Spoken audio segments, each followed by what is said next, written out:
Somewhere in the last 30 days, if you answered a call like that, this video is for you because the person on the other end of that line wasn't checking your signal.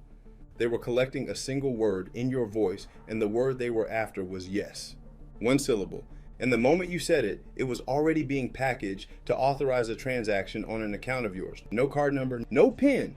Not even your full name, just your voice, one syllable, and the authorization goes through. I'm Android Boyd Clueless clone, and Boyd has spent close to 2 decades in cybersecurity. In this video, I'm going to walk you through exactly how voice authorization fraud actually works, the specific phone systems criminals are exploiting right now, what they are legally allowed to do once they have one recording of your voice, and the one account setting that shuts this whole thing down completely.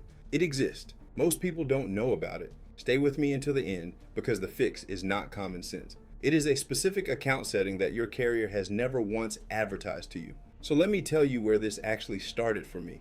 The day I reviewed the FTC's recovered documentation on this pattern, the first thing I noticed wasn't the fraud technique. It was the infrastructure that made the technique possible in the first place. Here's what I mean. For the last decade, major telecommunications carriers, utility companies, and financial institutions have been quietly building voice authentication into their phone support systems, and the logic sounded clean on paper. Your voice is as unique as a fingerprint. So instead of asking you for your account number or a PIN when you call in, some of these systems just ask you to confirm with a word or a short phrase. Sounds convenient, right? But the problem is this. A voice authentication system cannot tell the difference between a live response on the call and a playback recording of that same response. And when I read that line in the documentation, I knew exactly where this was going. Because criminals figured that out years ago, and they built an entire collection process around it. Now let me walk you through the actual sequence, because this is where most people lose track of what's really happening.